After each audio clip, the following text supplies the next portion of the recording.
This bulletin tonight. In our headlines, ICPC uncovers 908 suspected ghost workers. House of Representatives orders probe of mining marshals. Federal government reaffirms commitment to maritime sector growth. On the foreign scene, DR Congo Ebola death toll approaches 1,000. In sport, CAF raises WAFCON winners prize to $2 million. I am Princess. AKZ now details of the news. United States President Donald Trump has praised President Bola Ahmed Tinubu for what he described as his decisive leadership in addressing Nigeria's security challenges, particularly violence affecting Christian communities. In a letter to President Tinubu, Trump reaffirmed the United States' commitment to supporting Nigeria's fight against terrorism, saying it was an honor to stand with the country in making it stronger and more prosperous. The recommendation comes as Nigeria and the United States deepen security cooperation through a joint working group established by both leaders. The partnership focuses on intelligence sharing, training, and joint operations against terrorist groups. The collaboration recently led to a coordinated operation against ISIS hideouts in the Lake Chad region, while a recent visit to Abuja by the U.S. Assistant Secretary of State for Africa, Frank Garcia, further reaffirmed Washington's commitment to strengthening bilateral security ties.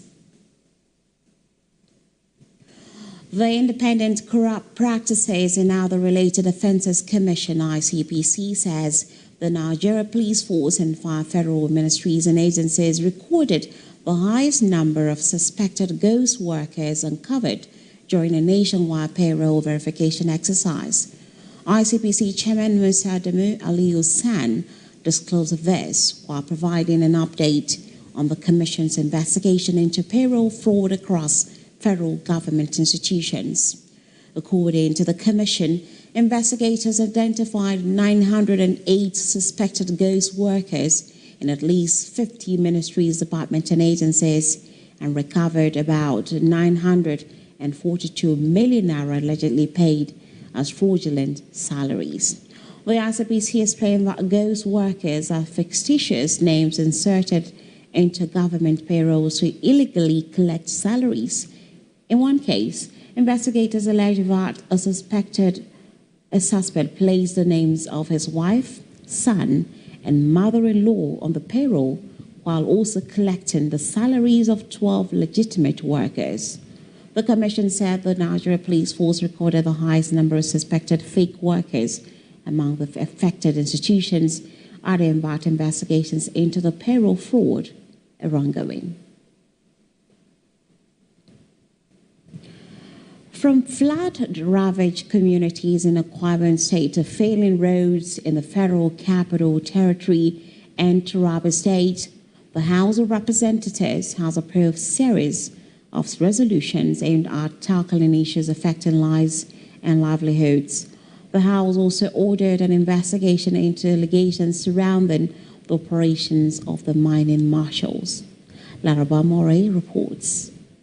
Flood-hit communities in parts of Akwa Ibom State could receive emergency relief after lawmakers called for urgent government intervention following widespread destruction of homes, schools, farmlands, and livelihoods. The House also mandates the House Committee on Emergency and Disaster Preparedness and Environment to carry out a detailed assessment of the affected areas in these federal constituencies.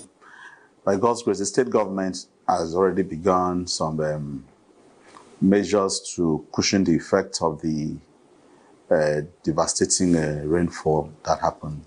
So at the federal level, that's why we have to bring it up because it was beyond the state's capacity. Some elderly people that were rescued in their homes, see a story building being submerged. It's very, very devastating. The Green Chamber also ordered an investigation into the mining marshals over allegations of misconduct including reports of more than 2 billion linked to a commander.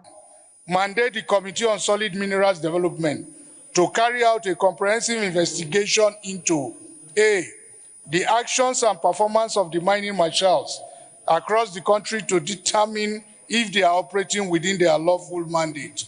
Lawmakers also pushed for improved road infrastructure, including an alternative access road into the Federal Capital Territory and completion of key road projects in Taraba State.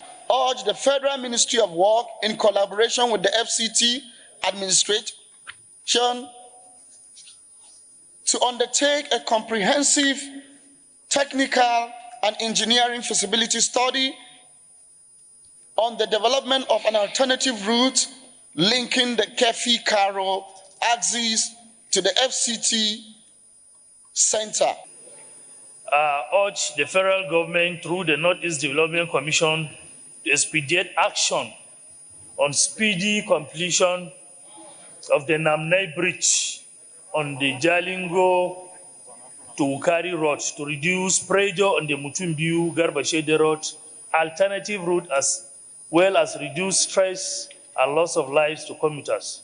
Lawmakers say these measures is expected to bring relief to flood victims, improve access to road, and also address concerns of operations for the mining marshals across the country. Laraba Mure, Adbn News. The Senate on Wednesday passed for second reading a bill seeking to establish a legal framework for the transparent management, accountability, and disclosure of foreign assistance, humanitarian support, grants, and concessional financing received by Nigeria. The proposed legislation is aimed at strengthening oversight of donor-funded projects, integrating foreign aid into the national budget framework, and ensuring that development resources are aligned with national priorities. Leading the debate on the bill, sponsored by Senator Ibrahim Dankwambo, KB North, lawmakers expressed concern over the fragmented and weakly coordinated management of foreign aid, warning that poor oversight has encouraged duplication, misuse of funds, and a lack of transparency. The bill received unanimous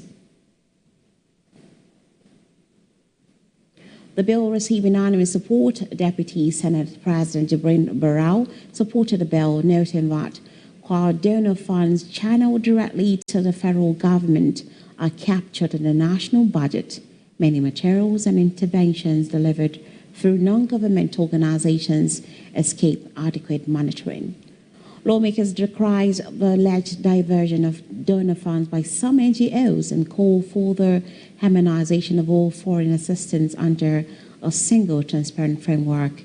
In his remarks, Senate President Godswill Akpabio expressed concern over unsolicited foreign assistance, alleging that some aid inflows have indirectly sustained insecurity and terrorism in parts of the country. He subsequently preferred the bill to the Senate Committees on Finance, National Planning and Economic Affairs and Foreign Affairs, directing them to report back within 6 weeks. Senate President Godswill Akpabio referred it to the Committees of Finance, National Planning and Economic Affairs and Foreign Affairs for further legislative work, with a report expected within 6 weeks. Still in flooding, the Nigeria Hydrological Services Agency, NISA, has issued a 7-day flood advisory warning of a medium flood risk in 17 states between July 21 and July 27. NISA says the alert follows rising water levels at key river monitoring stations, increasing the risk of localized flooding in vulnerable communities. The agency's Director General Umar Mohammed says 16 gauging stations are recording elevated river levels, with parts of Adamawa, Bauchi, Benue, Borno, Edo, Gombe, Imo, Jigawa, Kaduna, Kano, Kebbi, Nasarawa, Niger, Plateau, Taraba, Yobe, and Zamfara among the affected states. Mohammed identified Bauchi as the most vulnerable, with more than 1,800 communities at risk, alongside schools, health facilities, and markets. He urged emergency agencies, state governments, and residents in flood-prone areas to activate response plans and take precautionary measures to minimize the impact of possible flooding.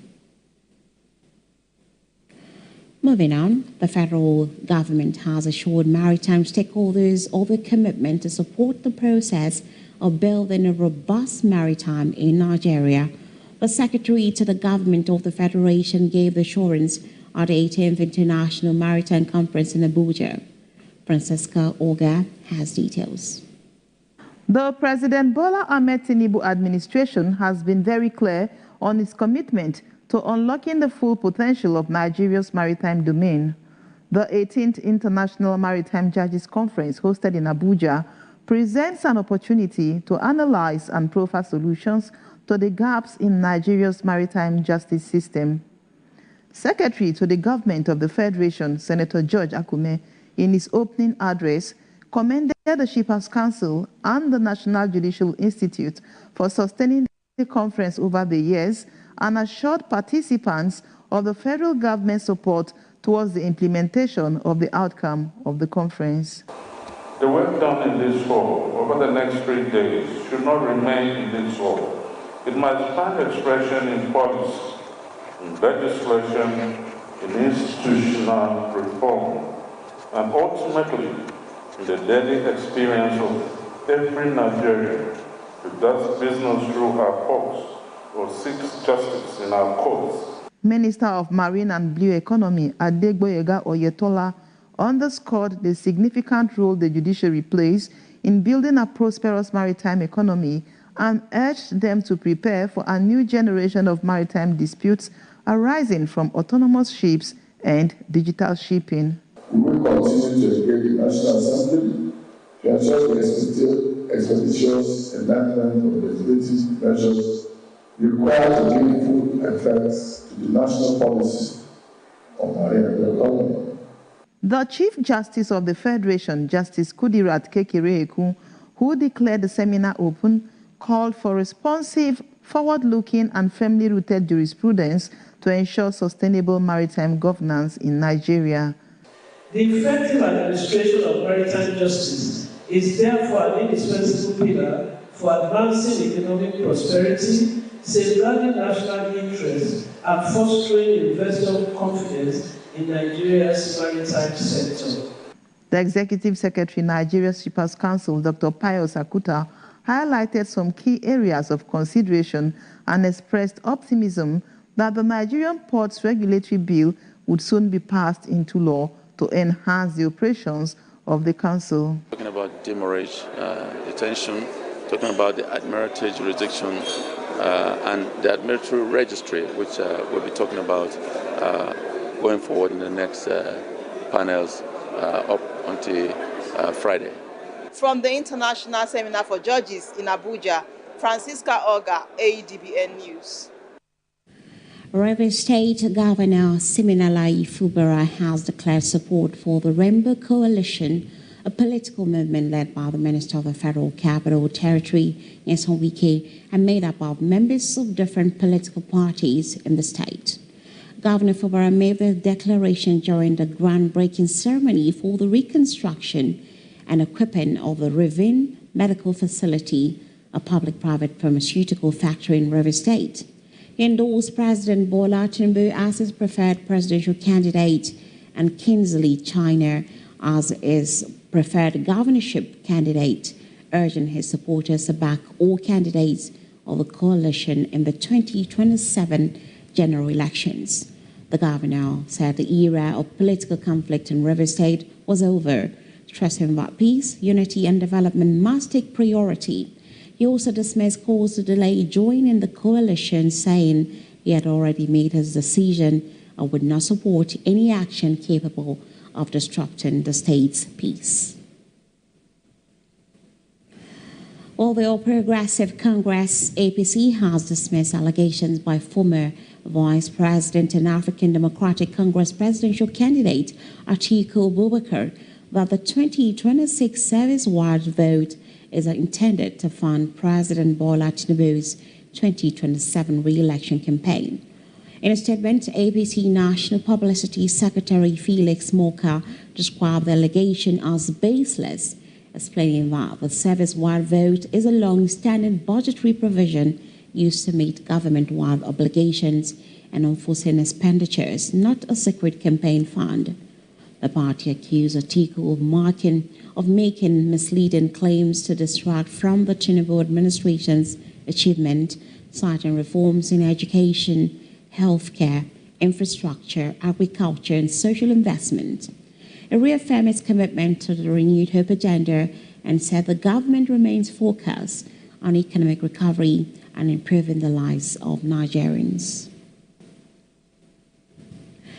Reactions have continued to trail the Federal High Court's decision striking out the suit filed by Senator Ned Nwoko challenging the emergence of Senator Ifeanyi Okowa as the APC candidate for the Delta North Senatorial District. The Federal High Court in Abuja struck out the suit after ruling that it was improperly instituted through a power of attorney. Senator Nwoko had challenged Senator Okowa's qualification to contest the APC senatorial primary, with the APC and the Independent National Electoral Commission joined as defendants. I said from beginning, after the results were declared, he dragged everybody into it, accused the governor of meddling in the matter and supporting Okowa to win and all that. APC still was not doing what they ought to have done. But we know that the governor had his own senatorial district to know what was happening there, and had no reason, as a matter of fact, to meddle into not issues as far as the senatorial contest was concerned. The governor didn't play any role. The people, like I said before, not government power, the power that Ned lost to was the power of the people. Reacting to the ruling in Asaba, the executive assistant to Governor Sheriff Oboriwori on government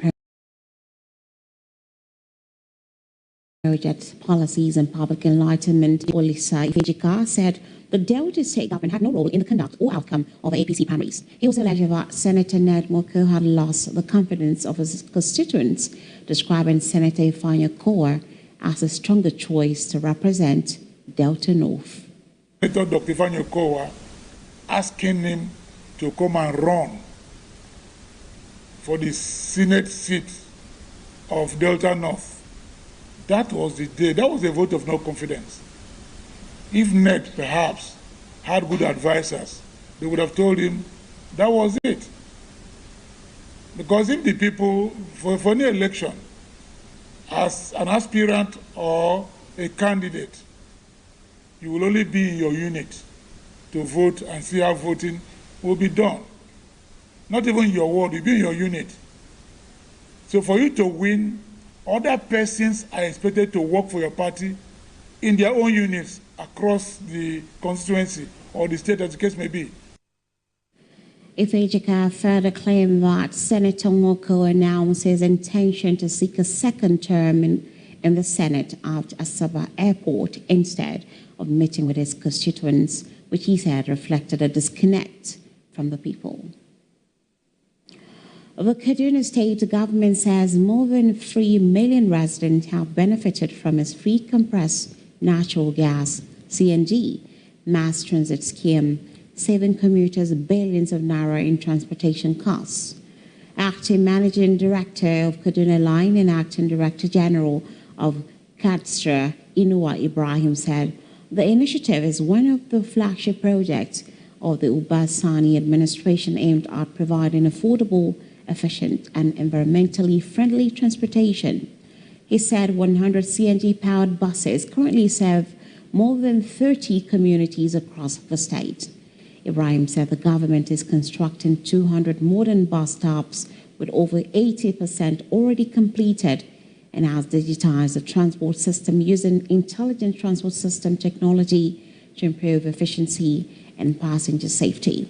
He added that the scheme has saved commuters more than 3.5 billion naira in 1 year and will soon be extended to Zaria and Kafanchan.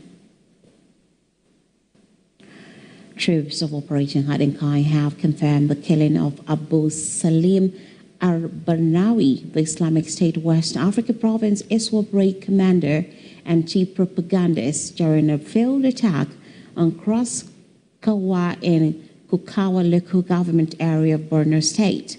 The acting media information officer of Operation Hadinkai, Captain Mohammed Goni, said the confirmation followed the release of an ISWAP obituary video announcing Abu Salim's death, describing it as an admission of another major loss for the terrorist group. According to the military, Abu Salim was killed alongside members of his media team during the failed assault on a military base in July 12, 2026. Troops also neutralized several other senior terrorists, including a Syrian national identified as Aliou Zambarmari, while another foreign fighter believed to be an Arab mercenary remains missing.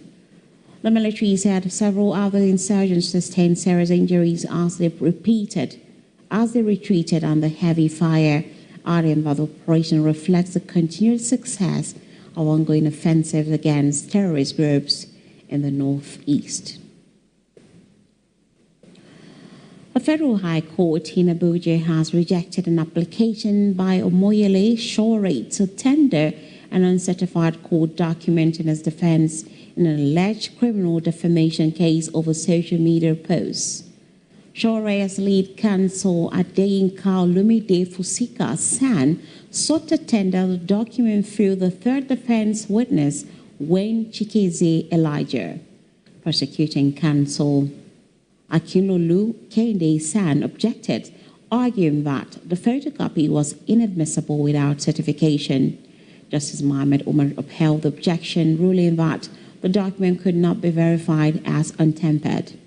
Under cross-examination, Elijah confirmed he was present during the testimony of the second defense witness, DSS official Wem Davis. A summoned witness confirmed writing a letter to Sowore on the directive of the DSS Director General requesting retraction of the post. Justice Omar Rajan proceedings to allow the defense to prepare applications for subpoenas on the DSS Director General. The federal government has described teachers as a backbone of Nigeria's education system, urging newly recruited teachers in Kano State to uphold professionalism as efforts to strengthen education and improve learning outcomes continue. Jesse Morris reports. Thousands of newly recruited teachers have formally joined Kano State's education workforce, in what the state government describes as part of its efforts to improve learning outcomes. At the presentation of appointment letters to 4,900 teachers and 3,688 better education service delivery for all facilitators, the Minister of Education, Dr. Tunji Alausa, urged the new recruits to approach the profession with dedication, saying the quality of education depends largely on the quality of teachers. Beyond education, we also have the governor who has engaged in the last 3 years in extensive infrastructural development, building roads, putting street lights. In just 3 years, the governor has reconstructed and put solar lights in over 150 metropolitan roads in Kano City. During the visit, he inspected the Tada Smart School, visited Bayero University, and commissioned the Government Girls Secondary School in Dangwaro. Governor Abba Yusuf said the recruitment drive is aimed at strengthening the teaching workforce and improving access to quality education across the state. We have taken bold and deliberate steps to rebuild our education system through comprehensive reforms that improve infrastructure, strengthen accountability, support teachers, expand access, and enhance the quality of teaching and learning across our schools. Let me say to our newly recruited teachers that your appointment is in recognition of your hard work, your qualifications, your dedication, and success in a transparent and merit-based recruitment process. The federal government pledged to continue working with state governments to improve teacher quality, expanding learning infrastructure, and drive reforms across Nigeria's education sector. Jesse Morris, Adbn News. Still on education, the federal government has approved a reduction in fees for the assessment and ranking of textbooks to ease the financial burden on publishers and authors. The Nigerian Education Research and Development Council, NERDC, says the assessment fee has been reduced from 2,000 naira to 1,500 naira per page, while the textbook ranking fee has been cut from 1 million naira to 750,000 naira per title. The council says the revised rates take immediate effect, adding that publishers who paid the previous assessment fee will receive refunds of the excess amount. NERDC urged publishers and other stakeholders to comply with the new directives as preparations continue for the national textbook ranking system. Stay with us for more news after this break.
Welcome back to the news, and now to the rest of our stories. Acts of love often speak louder than words.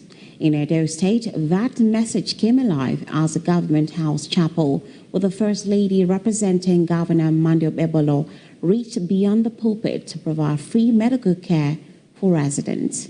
The program themed "The Power of Love and Godly Relationship as of Old" combines spiritual teachings with free healthcare services, bringing together people from different faiths and communities at the new festival hall, Government House, Benin City.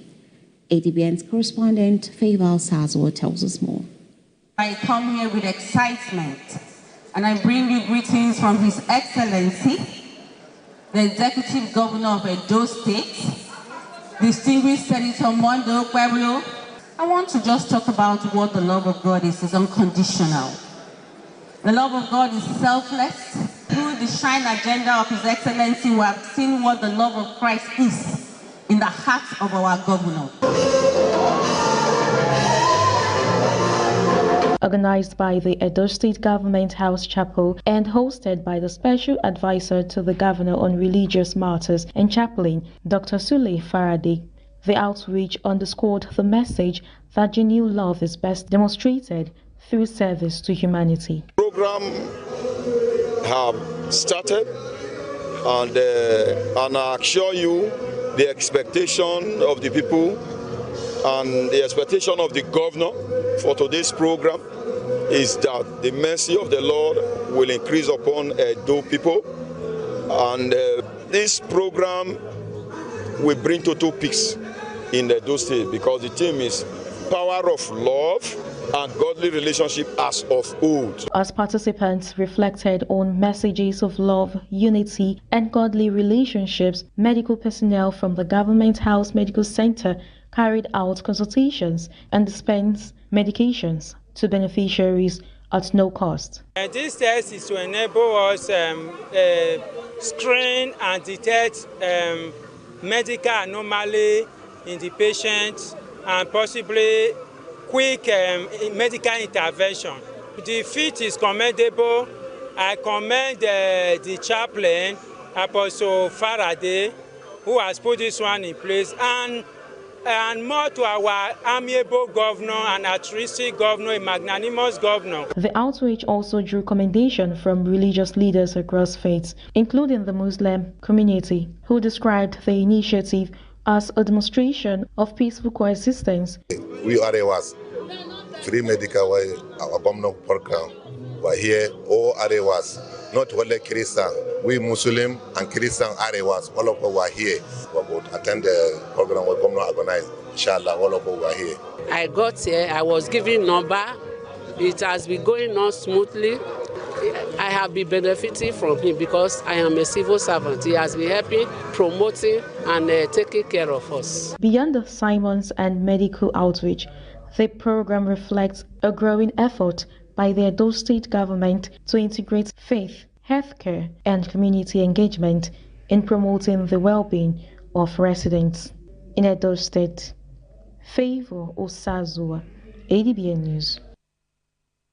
7 years after its establishment, Edo Specialist Hospital says it is expanding specialist healthcare services, medical training and infrastructure to improve healthcare delivery across Edo State.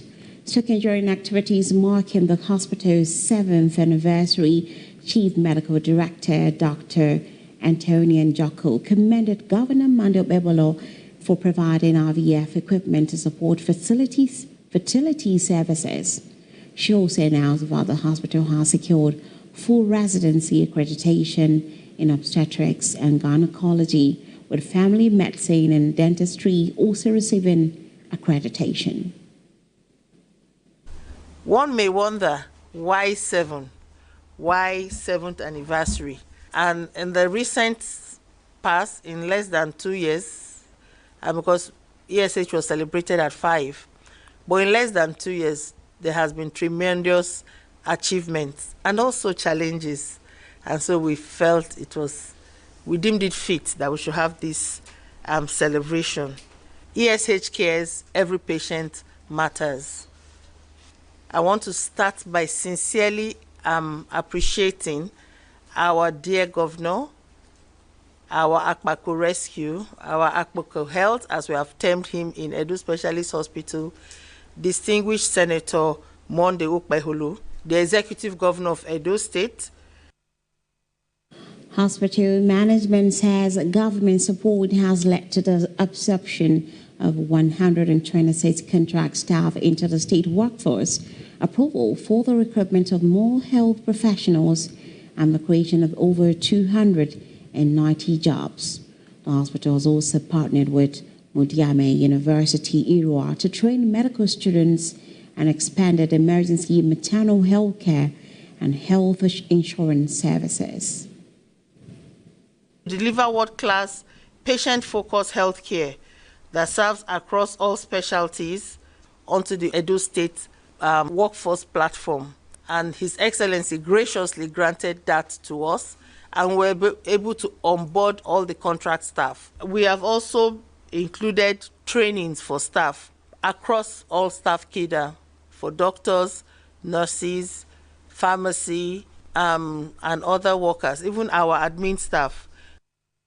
The anniversary ended with a tour of newly equipped specialist units. Management says the investment will enhance specialist care, medical education, and access to quality health care for residents of Edo State. National State Government has released 6 commissioners of the appointment as part of efforts to reposition his administration for improved service delivery. The decision was announced at the State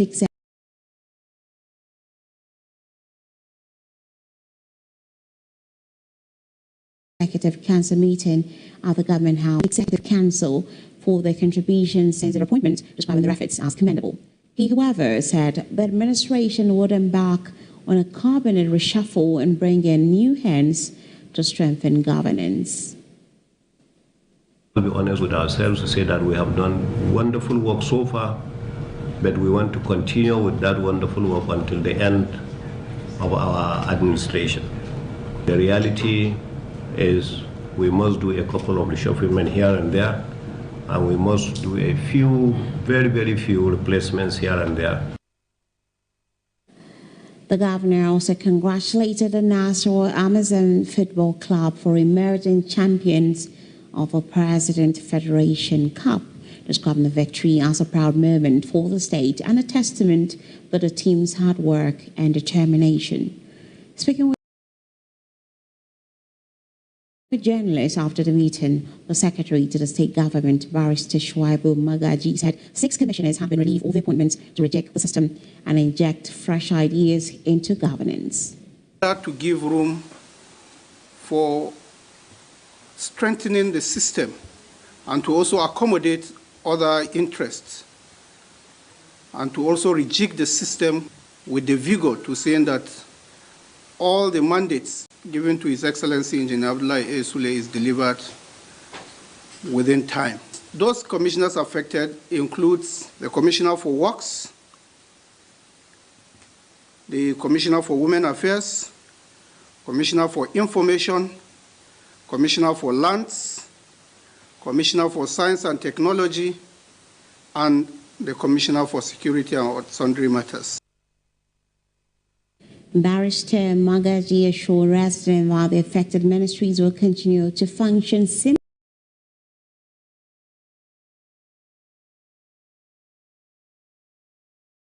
seamlessly while the process of appointing as part of efforts to promote peace and unity in Nigeria. Citizens have been urged to uphold righteousness and embrace peaceful coexistence to create an enabling environment for greater government projects and developments.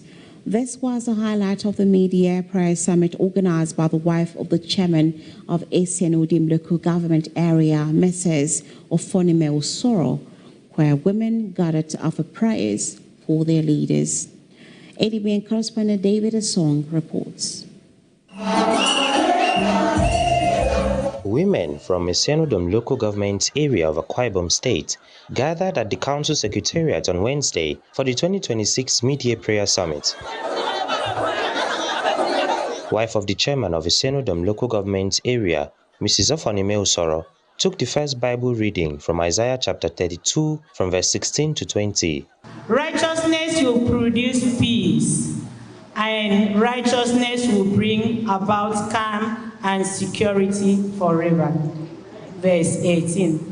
My people will live in a peaceful dwellings. Preaching on the theme, Peace in Our Homes, Progress in Our Land, guest minister Deaconess Anifiok Akpan charged Nigerians to embrace peaceful coexistence. If you don't have Jesus in your heart, in your life, at the center of your family, that means you don't have peace.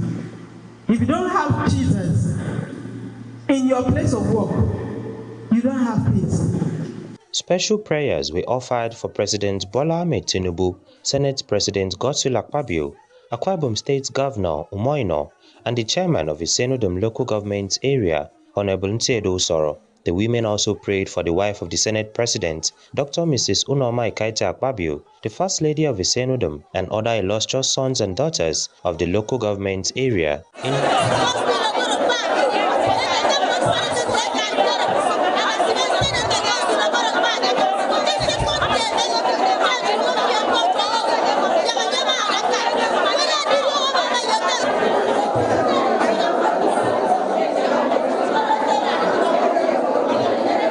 In her closing remarks, Mrs. Ofonime Osoro encouraged women to participate in the ongoing continuous voter registration exercise and obtain their permanent voter cards. Is ongoing. And so when I extend, we feel Adiasi may so when I'm voters card. So my pere unye voters card.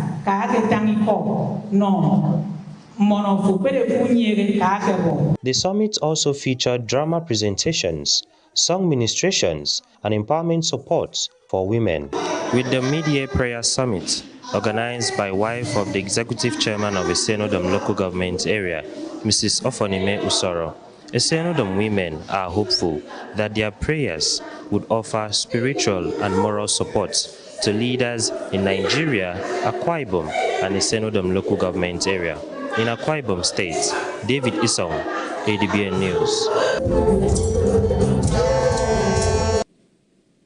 You're watching Adbn News at 7. Stay with us for more stories from the foreign and sport decks after this break.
Welcome back, and now we take you to the world of business, where the Presidential Enabling Business Environment Council, PBEC, says it is intensifying efforts to remove illegal checkpoints along port corridors, prosecute officials involved in extortion, and improve the ease of doing business in Nigeria.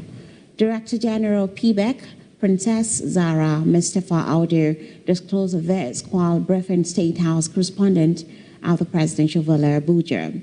She said the Tinubu administration has shifted the council's focus from policy formulation to implementation, with measurable improvements already recorded across government agencies. Since January 2025, our focus has been clear: to move from policy to measurable implementation. At the Presidential Enabling Business Environment Council, PBEC, we believe reforms are only meaningful when businesses and citizens can experience them in their everyday interactions with government. Every reform we pursue ultimately is designed to unlock private sector investment, stimulate economic growth, create jobs, and contribute meaningfully to President Bola Ahmed Tinubu's vision of building a $1 trillion economy. Audi said PBEC will expand small claims court, alternative dispute resolution mechanisms, and specialized commercial courts. She also announced plans to launch Enabler, a nationwide initiative aimed at formalizing and supporting women-owned and informal businesses. The Report Gov platform was relaunched in June 2025, evolving from a complaint-based platform into a robust government-wide grievance resolution and accountability mechanism that connects businesses directly with the 69 business-facing ministries, departments, and agencies that we track. And in real time, businesses are able to escalate issues and get responses within 72 hours. The PBEC Director General also revealed plans for a unified digital platform that will allow businesses to access services from multiple government agencies with a single login, eliminating duplication, reducing delays, and curbing opportunities for corruption. Now, the Central Bank of Nigeria has moved to clear up confusion over the country's smaller currency denominations, confirming that coins and lower value notes remain legal tender even as they become scarcer in everyday circulation. The CBN also says Nigeria's bank recapitalization drive is turning out to be a success story. Our business correspondent, Osam Raphael, has details. Central Bank Governor Olayemi Kadelso says the declining presence of coins and lower naira notes isn't a policy withdrawal. It's simply market forces at work. He links the shrinking demand for coins and small notes to Nigeria's push towards financial inclusion and a more digitized economy. They are still legal tender. And to the extent that the central bank has not said otherwise, please assume they are legal tender. Now, the question as to why we do not have as many of them in circulation as may be perceived that some would want is a question of demand and supply, quite frankly. Where the ecosystem is moving, as indeed we want it to move, to one of financial inclusion, where digitization is becoming increasingly important to many. So if there's not need for coins or for lesser denominations, then there's no need to have them really. Kadelso also addressed the banking sector recapitalization exercise, in which 33 out of 37 banks met the new capital requirement, a move he says has significantly strengthened the industry. He adds that Nigeria banks now dominate financial markets across the African continent. The fact that Nigerian banks dominate the African continent in many respects. They are all over the place, and they are helping to catalyze change in the commerce in many countries on Africa. So I think that is a good thing, and I think the recapitalization exercise has been a successful one. And I can say to Nigerians that our industry has been considerably strengthened, and that going forward we will see that as they themselves begin to build their buffers, you'll find a more healthier and increasingly healthier banking system that all of us can be very proud about. For now, the message from the central bank is clear. The recapitalization exercise is a milestone worth celebrating, even as the industry continues its shift towards a more digitized, cashless future. Osam Raffle, Adbn News. Trading on the floor, the Nigerian exchange closed lower, with all sharing deck shedding 1,241.19 points, or 0.50%, to close at 245,418.37. Market capitalization declined by 800.70 billion naira to 1,158.32 trillion naira. Despite the pullback, market breadth remained positive, with 41 gainers, 30 losers, and 75 unchanged stocks. Investors traded 1.25 billion shares valued at 118.17 billion in 47,394 deals, reflecting strong market activity. On the gainers chart, Cadbury Nigeria PLC, Nationwide Express PLC, and Unilever Nigeria PLC each gained 10%. Cadbury closed at 62.70 naira, Nationwide Express at 3.08 naira, while Unilever settled at 137.50 naira. On the losers table, Bird Foods PLC led with a 10% decline to close at 845.10 naira. Nestle Nigeria PLC also lost 10% to close at 2,812.50 naira, while Meko Industry PLC fell 9.9% to 69.30 naira. First, Holdco was the most actively traded stock by volume, with 736.04 million shares exchanged during the session.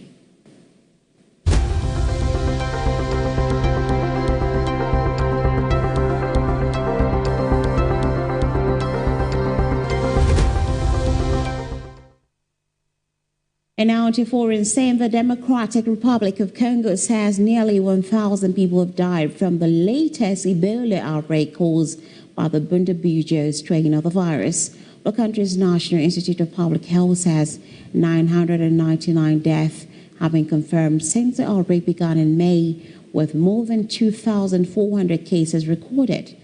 Health authorities say hundreds of patients remain in isolation and are receiving treatment.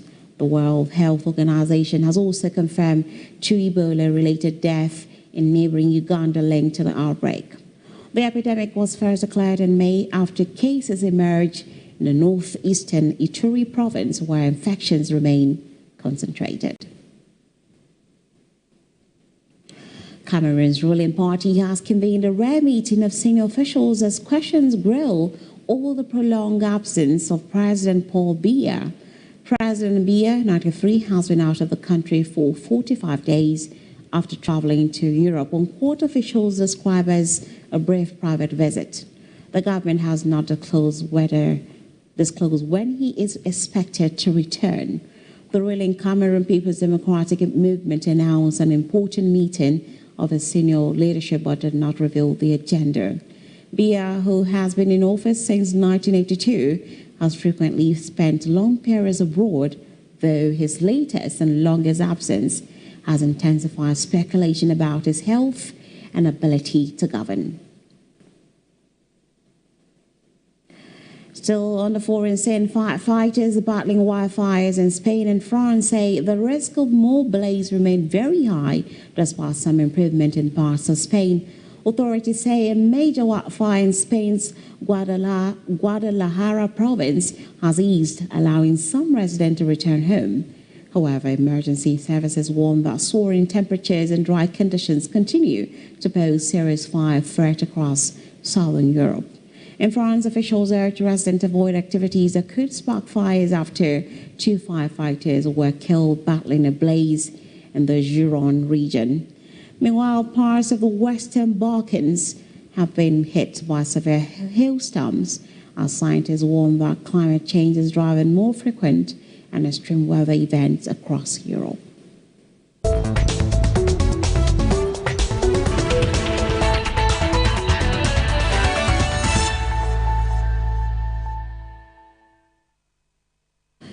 And now to sport, the Confederation of African Football has announced a significant increase in prize money for the 2026 Women's Africa Cup of Nations, which gets underway on 26 July.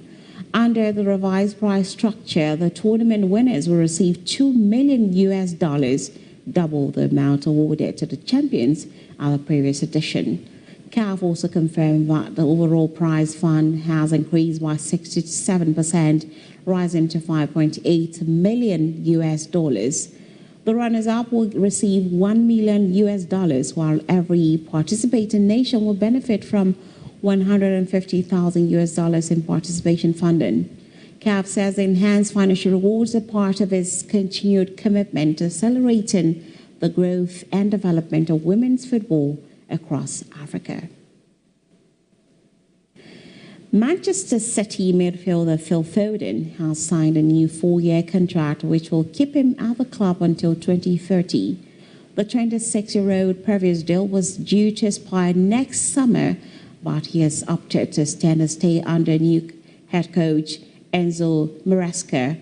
Foden was given his first team debut as a 17-year-old by former boss Pep Guardiola and has gone on to make 369 appearances for City, winning 6 Premier League titles, 1 Champions League and 2 FA Cups. He was left out of Thomas Tuchel's England World Cup squad in May after an inconsistent season where he made only 23 Premier League starts. Former Nigeria international Greg Etefia has been appointed goalkeeping coach of Tanzania champions Young Africans. The 43-year-old began his coaching career in South Africa with Morocco Swallows in 2015 after retiring from professional football.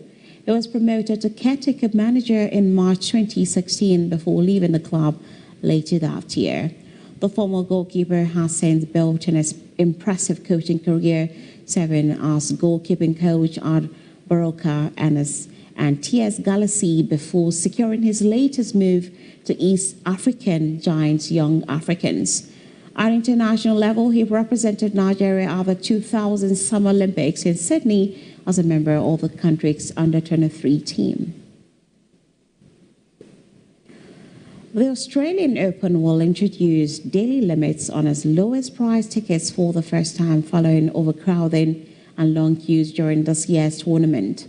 Tournament organizers Tennis Australia announced on Tuesday that allocations of the $49 Australian grand passes will be capped during the opening week of the 2027 main draw, with demand expected to be higher than ever. In a statement, Tennis Australia said the move reflects the growing popularity of the Australian Open and is designed to ensure spectators enjoy the best possible experience throughout the Melbourne Park precinct. Ground passes allow fans to move freely between matches on the outside court and remain one of the tournament's most popular tickets options. However, rising attendances in recent years have led to lengthy queues and overcrowding, prompting concerns about the overall fan experience.